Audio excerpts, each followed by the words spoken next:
I'm sure that I'm not the only one who's noticed, in fact I know for a fact that I'm not the only one who's noticed that 2023 has been a very weird year, and every year is getting more and more weird, and I don't think that's any kind of mistake that that's happening.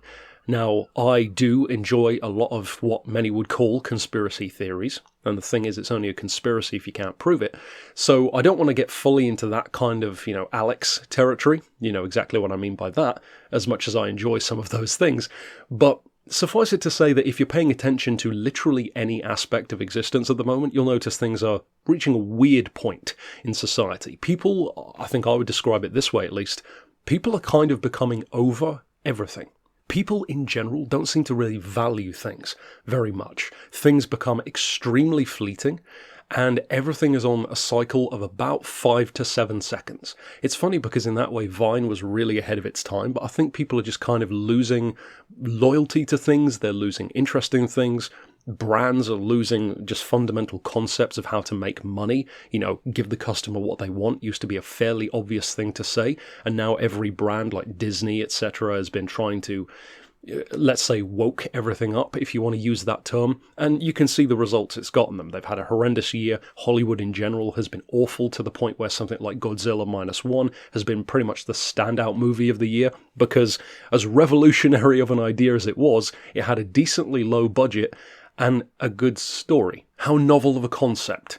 And wouldn't you know it, people actually enjoy it. Now I'm hoping that 2024 makes a change. Why am I talking about any of this? Well, because I've even noticed for myself, and I'm sure some of you will have noticed this maybe in aspects of your own life, depending on what kind of business you're in. Maybe you have a business online, maybe your business has been affected in some way during 2023 by this stuff, or maybe you've just noticed it from the news and watching various channels. I certainly have, so I don't think you could really miss it unless you're intentionally trying to. And this may come back to bite me in the ass in future, but without naming any names, a lot of people are concerned about, the potential of like a, let's say, WW3 situation. So I don't use the actual wording. It's my personal belief that there will never be a WW3, because there doesn't need to be one. Why would you ever need to invade another location if you already own every business in said location? If you already own everything, you don't need to attack it and do with that information what you will. I'm sure you can figure out what I mean by that. What on earth does this have to do with highlights from the year? Well, I think that all of this is kind of culminating in this weird situation, and I really hate that we're in this, where on the one side you have consumers who are less and less interested, and then you have businesses who are more and more disillusioned with where their priorities should be, and it is infecting everything. And I think it's why people are losing so much interest in so many things. There's that meme about how often do you think about the Roman Empire? Well, I'm sorry to say, I guess I think about it quite a lot, because if you look at the world right now, certain places, definitely more than others, especially in the West, we are very, very close to what the downfall of the Roman Empire looked like, in terms of obsession with food, obsession with sexual identity, obsessions with violent sports. All of that stuff was pretty close before they went down the plug hole, so it's interesting to see the trajectory that we're currently on, and of course many will disagree, but that's the fun part about having a discussion. Again, why am I talking about this? Well, because I didn't realise how much of a different year this had been for the channel compared to last year until I actually looked at the numbers. I checked my analytics. Last year was a really strong year. 20,000 new people on the channel was really cool. Plus something like 6 million views, maybe 6.5, I can't remember. This year was a drastic drop. 9,000 new people, which is not bad, but it's certainly nowhere near 20, and about 4.5 million views, which again is certainly not bad, but nowhere near the 6.5, especially for a channel of my size. The reason why this continues to bug me is because honestly, if YouTube's algorithm just made one change, I would be mostly happy with the platform. And the one change that I would really wish happened is that if everyone who subscribed to me was actually shown my videos. That's literally all I'm asking, because there's no way in hell YouTube will ever convince me that everyone is shown my videos. I mean, you can tell from your analytics, like 10% of people who are subscribed are actually shown the videos. So in real terms, that means that out of, 112,000 people, 11,000 are shown the videos. Out of those 11,000, not everyone's going to be interested in everything. And you can see the end result. You have a channel with 6 figures, where most of my videos average 2,000 or 3,000. Now that's nothing new, unfortunately, but it's one of the reasons why I started to change my tactic this year, and some of you will have noticed this, especially during the second half of the year. In the start of 2023, I was producing videos every day. I even started what some of you will remember as an ultimately pointless, and I kind of knew it would be, little exercise, a little test. See, I've tried to give money away before on the channel, literally, and I don't know why. Maybe it's something about me, maybe people don't trust me, maybe people who follow me just aren't there for that kind of thing or just don't care, maybe whatever.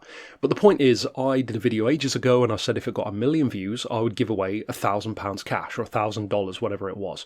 That's still 100% true, and I will still honour that if the video ever reaches that point. But people don't believe it, or they just don't care. And it's weird to live in a world like that. And I understand that there are many scams, but even for those who know that I mean what I say, I mean, that's why you keep coming back for the stuff that you do watch, it's very odd. And during 2023, I put out a mass competition, if you will, not really a competition, more like a test.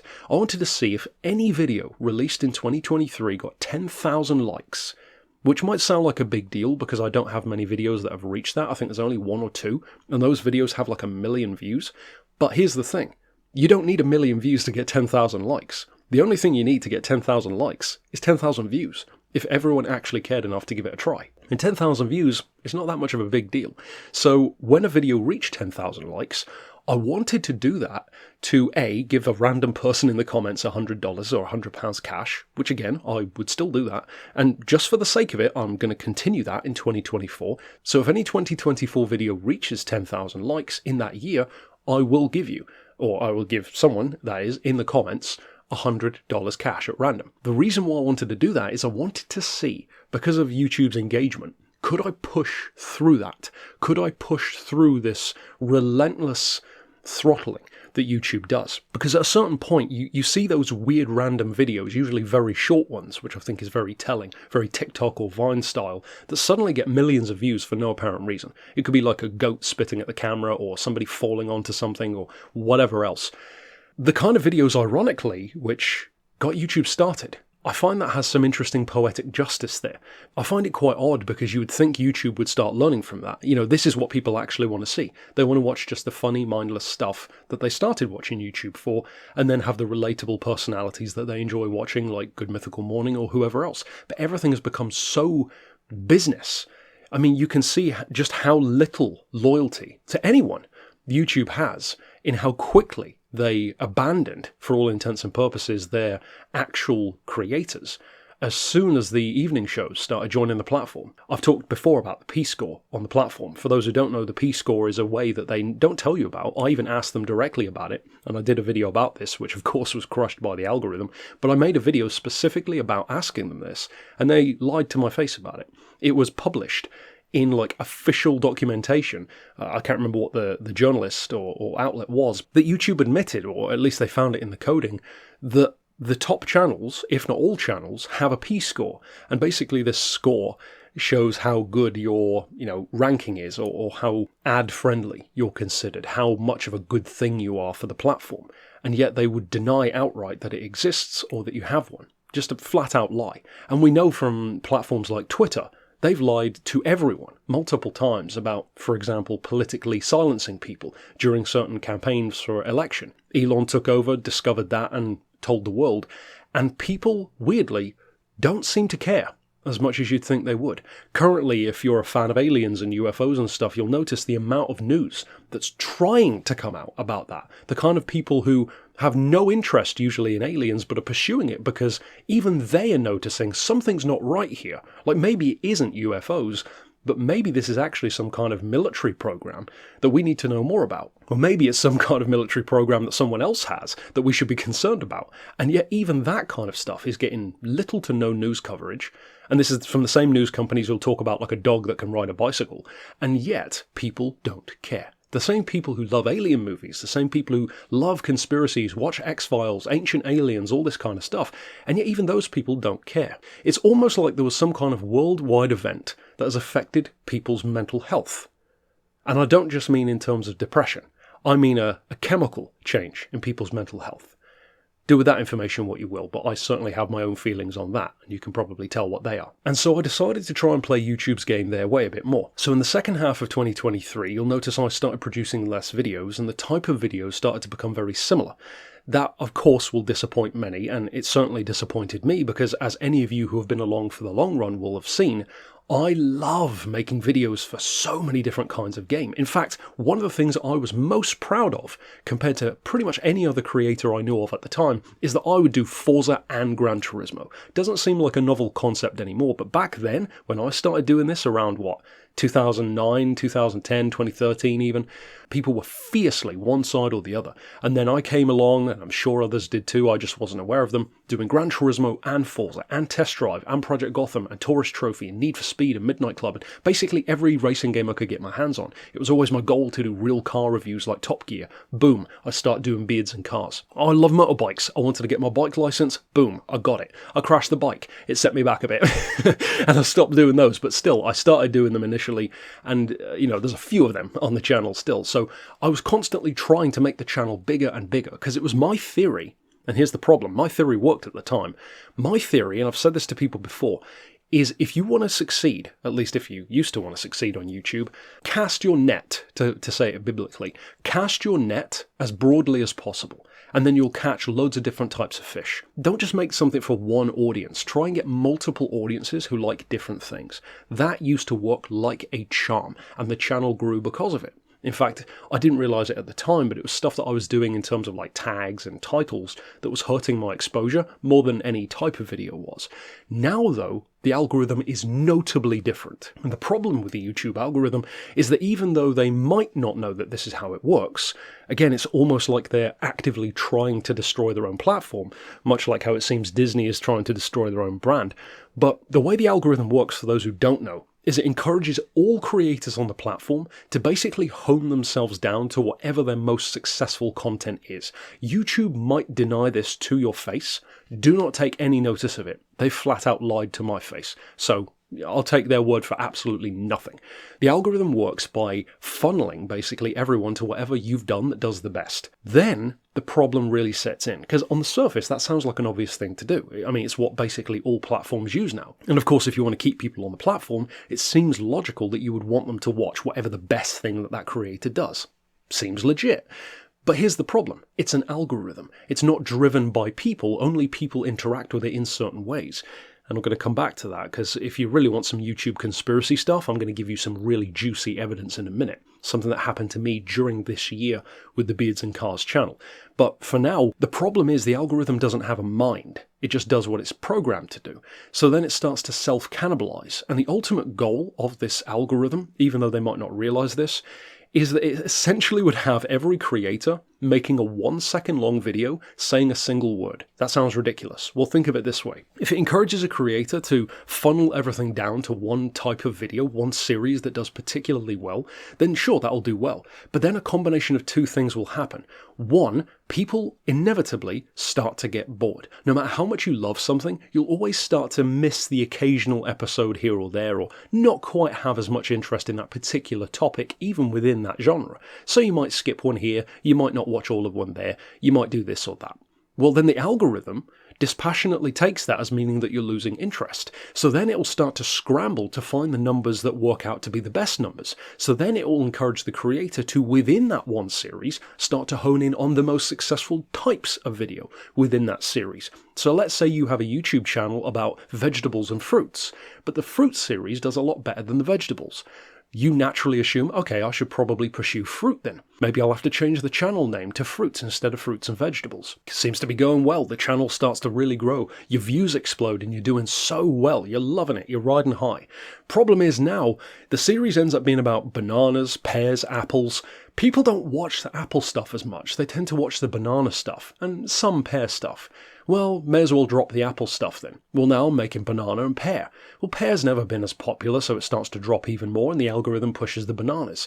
Okay then, I may as well become the banana review channel. Problem is now, the banana reviews are kind of varied. You've got some that are overripe, some that are underripe, some that are just right. Well, everyone wants a banana that's just right. Nobody wants a dark one or a green one that tastes bad. They want a good banana that's ready to go. Well, now then the algorithm's going to associate that with being, okay, people don't want the green, they don't want the dark. They want the yellow. So it's going to push the yellow. Now you're becoming a channel that reviews only yellow, perfectly ripe bananas. You can see where this is going. Eventually, it's going to get to the point where when people start to watch a particular type of yellow banana video instead of another particular type of yellow banana video, it's going to try and find what was it that made the person stick around. Was the video a little bit longer, a little bit shorter? Did you have flashy editing? Did you say a particular word or a phrase that made it good for ads and made people stick around more? Eventually, you're going to have a channel called Banana Review, Yellow Banana Reviews exclusively. One series, one playlist on the channel, only with perfectly ripe bananas of the exact length, exact width,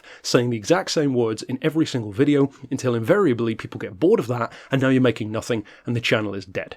That is the problem with the YouTube algorithm, and that is exactly how it works, because unfortunately, YouTube doesn't care anymore about their creators because they don't need to care anymore. The minute that the late night shows joined the platform, we were expendable, and you could see us being flushed in real time. But now to get back to that little conspiracy part of what I was saying. See, I saw something which was really disappointing to me this year, and although there's one particular aspect of it which you could give YouTube some justification on, I think you'll join me here in understanding why this is concerning, at the very least, if not anger-inducing. I wanted to run another little experiment, so as some of you know, I made a second separate channel called Beards and Cars, and only put my Beards and Cars series on that channel. I wanted it to kind of be like my version of, a Doug DeMuro or Scotty Kilm or a Top Gear, whatever you want to call it, Jay Leno's Garage, whatever.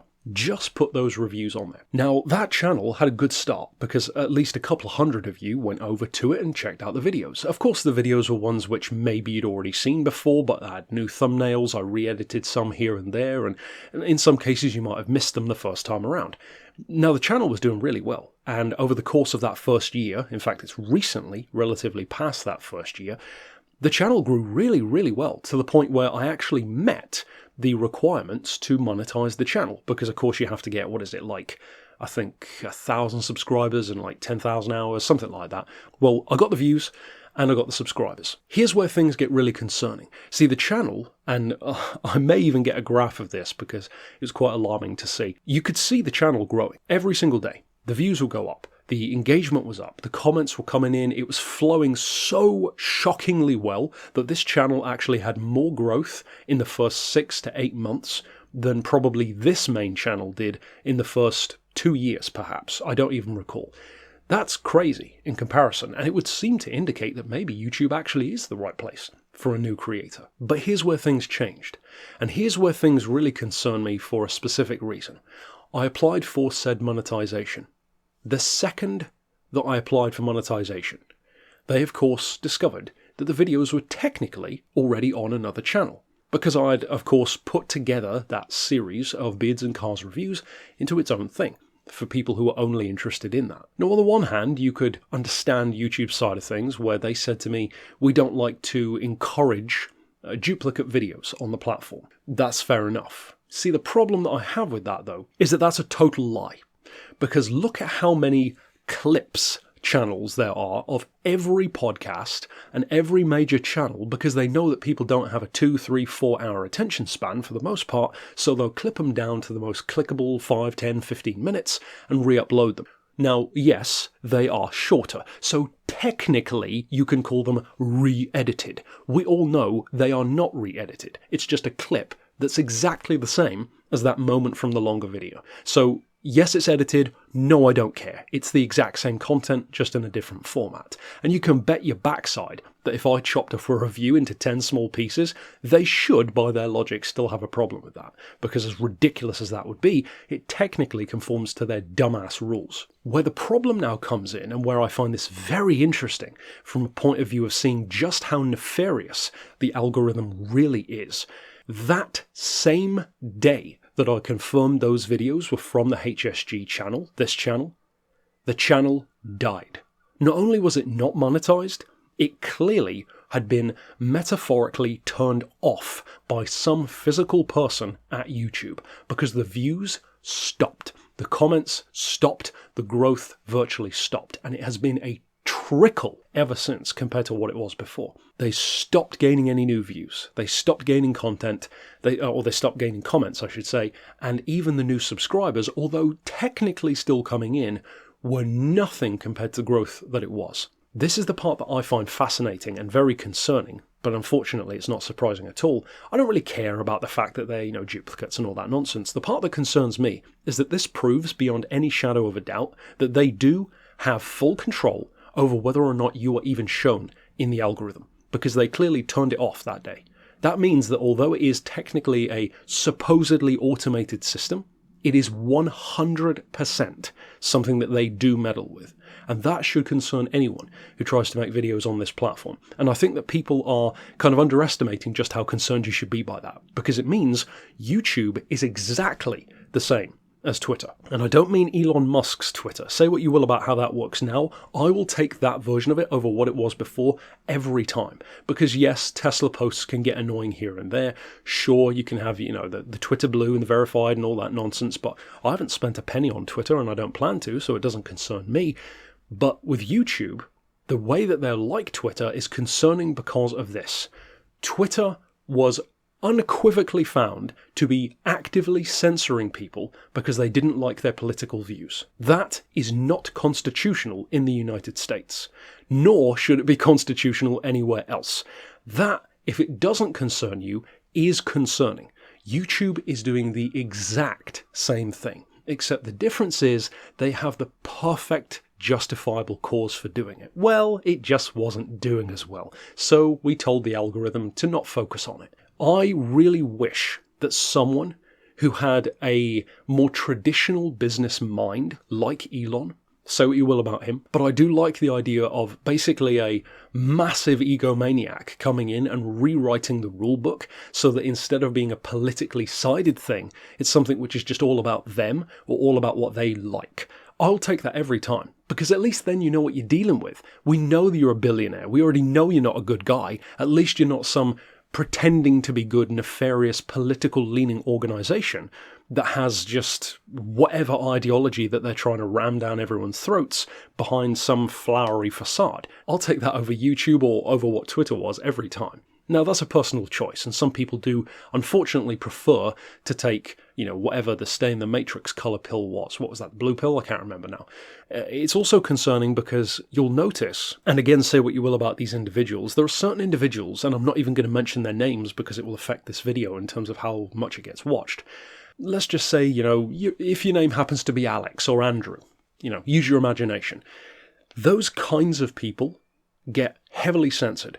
And again, there are certain things that those people have done which you could justifiably get, at the very least, annoyed about, if not be against them for. The thing that I would encourage people to think, though, is don't follow any particular person. Don't make them your messiah, and don't take their word as gospel. The one thing that I would encourage people to think about is this. If the establishment, which you already know you shouldn't trust, tells you not to listen to a certain person, your immediate thing should be to check out what that person has said. Because much like certain orange-coloured people that many people don't like, if the establishment, the supposedly good guys, are that scared of that individual, scared enough to try and get them for, hyping up the price of real estate because they couldn't get them on anything bigger, that should really tell you that something that that person has said, has done, or is planning to say or planning to do terrifies that establishment because they can't control them. I'm not saying that the other person is good in any of these cases, be it whistleblowers, leaders, businessmen, none of that nonsense. What I am saying is, keep your mind open to other ideas. It doesn't mean you have to be influenced by them, but if you're not even capable of listening to the other side of the argument, that is a big concern. Because that, as somebody who was raised in a literal cult, a religious cult, I know exactly what it looks like and sounds like when somebody starts talking like a cult. Anyone who is so scared of listening to a different point of view because quite clearly they believe that they might be influenced, well, that tells me everything I need to know about that person. Some people will say, I don't need to listen to the other side because I already know they're wrong. Why would I waste my time? Except you don't know that they're wrong because you've never listened. And thankfully, most good scientists don't think that way. Because if they did, we would still believe that the Earth is flat. Because they already know that that was correct. So why would they listen to anything else? It's a pretty big problem when you already decide that you think you know what's right. because it means that you're not open to hearing the opposite. Again, 100% cult behavior. Now, ultimately, this isn't what this video usually is, but I figured, running through the year, and I'm literally standing next to a piece of paper showing the chronological list of all the cool stuff that happened in 2023 on the channel, and until I started speaking, I was still planning on doing that video. But as I picked up the paper, I looked at the microphone and I thought, you know what? Screw that. I'm not ending 2023 as if everything's just fine and rosy, because it isn't. It's not fine for me, it's not fine for you, and it's not fine for anyone. We are in an incredibly precarious place. And if you are only here to enjoy Gran Turismo videos and cars, that's totally fine. I wish I still lived in a time when that was enough. And although in 2024, I'm not going to be, turning into some radical channel or something by any stretch. And I'm still trying, as I said earlier on, to change the channel in a way to try and work with the algorithm, try and work my way around it as much as I can. That's why I focus more on Gran Turismo 7 news, for example. You'll have noticed that, and those videos did do better. See, again, that's the thing. If my videos consistently did as well as those news videos did, 20, 30, 40,000 views, I would be over the moon about it. The world would still be a place that's not going great, but at least in my own little bubble of it would be doing a bit better than 2023 did. But it was a mixed year because there were certain things that were really cool during the year. I've owned vehicles this year that are some of my favourites that I've ever had, like Bo, the station wagon, or Mary Todd, the classic Lincoln. A couple of little motorbikes that I had as well, an MV Agusta from 53 and currently an ESO scooter from 1951. So it was a cool year. Don't get me wrong, things have happened, and I'm sure for yourselves, things have happened during 2023 that were really cool, maybe some key moments. I'm not even going to predict anything for 2024 because we live in a time where what's the point in predicting anything? We've got solar storms that could wipe out everything and various other things depending on what you do or don't choose to believe. To me, there's no point in making predictions for the coming year. Maybe I'll hit 125,000 at the end of 2024. Maybe I won't. We'll see when we get there. Currently, of course, I've kind of been fighting back as much as I can against the algorithm by releasing members-only videos. And of course, those members-only videos don't make very much money because there aren't a huge amount of members, but it means that for those who do enjoy stuff like the Unsung Heroes, the Gran Turismo 2, Taurus Trophy, Test Drive Unlimited, those other kinds of thing that I used to do all the time, it means that at least I can still justify making them, because if eventually enough people enjoy those, then it will have paid for itself, rather than having to try and rest on the crutch of the algorithm pushing them. And I'm hoping that maybe those videos won't tank the other videos, because that's exactly what they were doing before. So, I'm still trying to figure my way through this, and even channels with millions upon millions of subscribers and years of experience on the platform, their best guess is still as good as mine, because YouTube doesn't tell us anything. They are such a worthless platform when it comes to communication. And, Polyphony is as well. Their communication is worthless with the community. I feel like it's this constant thing that I keep bringing up. And unfortunately, I don't think it's going to go away, certainly not during 2024. And that is, we seem to live in a world, and again, I'm sure many of you have noticed this, where no one seems to really be capable of doing their job anymore. Everyone seems to want to find the easiest way of doing their job. People want everything to be given to them. They want to have some kind of label that allows them to do less and earn more for it. So consider this a dump of information, a cumulative video of 2023, if you will. And the way I want to close out this video, if the rest of this video didn't tank it already, I suspect probably about 600 or 700 people will actually see this video, so we'll see how that pans out. If this video wasn't already going to tank, I want to close it in a way that will definitely tank it, by saying two things. The first one won't tank it, but this is something that I say every year. Please journal. And I know that many don't care for journaling. You think, it's a diary, it's a girl's thing, whatever. I've been journaling every day for a couple of years now, and I can say it is the single most positive thing I've done for my mental health more than anything. Listening to this video, it might not sound like my mental health is that great. See, this is the thing though, just on a slight aside. My mental health is fine. See, I know I'm crazy. That's the thing. It's the people who deny it that you should be worried about. I know what I'm capable of as a human, and anyone who denies what a human is capable of is the people you should actually be really concerned around. Because we are, at our core, still animals. We just wear people clothes. And every year we move closer and closer to the point where that kind of caveman mentality is going to have to be more essential than ever. So to get back to the point, please journal. At least try it. You could do it on your phone. I prefer to do it in a physical book. I don't know what it is, but there's something about giving every day a close that I think is very beneficial. Because as they often say in an emergency situation, secure your own safety first. You can't help anyone else if you aren't helping yourself. So your own mental health has to be first, as well as having the benefit of knowing exactly what you did every day for however long. I mean, that's a fantastic way of knowing information that you need to remember, because you know as well as I do, you'll have done something sometime, you need to remember when it was, and you just can't remember. Unless you took a photo of it or something that's dated in your camera roll, you won't remember when it was. Journaling is fantastic for that. If you do it digitally, it's probably even easier to cross-reference. I like doing it on physical paper because it's more cathartic to write it, and it also means that it can't get, corrupted or deleted by mistake. That is my recommendation every time. It's very cheap. You don't have to pay me or support me in any way to do that, so it's genuinely about something that helps you. And then the second thing is, and this one will definitely flag this video, watch the Dark Horse podcast. Some of you will be familiar, maybe if you watch Joe Rogan, for example, with former professor Brett Weinstein and his brother Eric. No relation, thankfully, to the Weinstein Company. Brett and his wife Heather, who do that podcast here on YouTube as well as on Rumble, and they have been heavily censored by YouTube. They are both former biology, or I believe evolutionary biologist professors, who were both run out of their universities for basically not towing the line. The reason why I'm recommending them is because instead of listening to people who claim to have the right information, you're listening to people who admit that they don't. The first step to finding the right answer is admitting that you don't currently have it.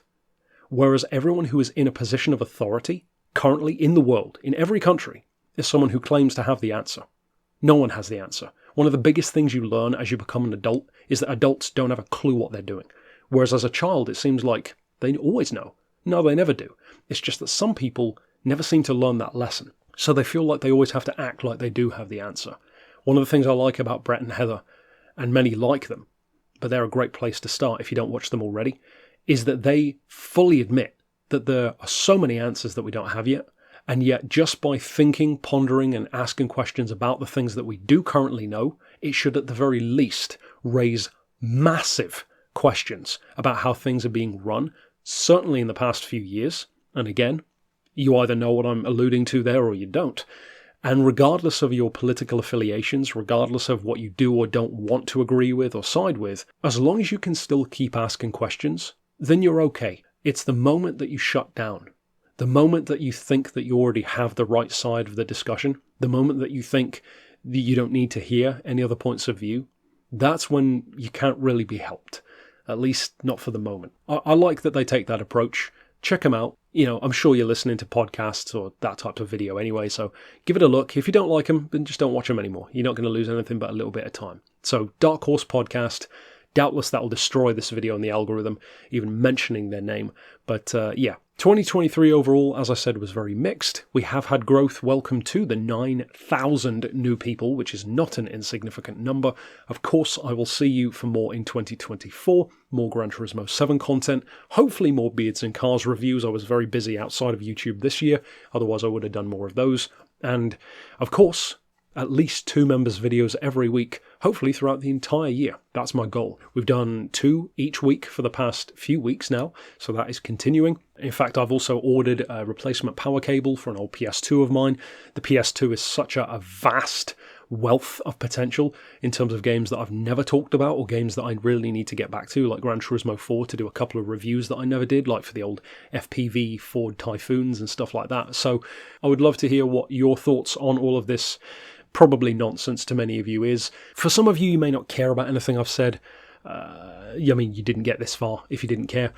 For those who do care, for those who are maybe intrigued by why I'll be saying stuff like this, look into the things that I referenced more and you'll understand, because as fun as Gran Turismo is, as fun as all the stuff I do is, there are things that are more important. And even though I'm not turning the channel into covering those things, I think one video out of 365 days, I can justify making one video talking about the more important things in the world. So that's it for my thoughts on 2023. And I mean, here's looking to 2024. Let's see what kind of dumpster fire that will turn out to be. But I'll see you then. And for now, thanks for 2023, and I'll see you next time.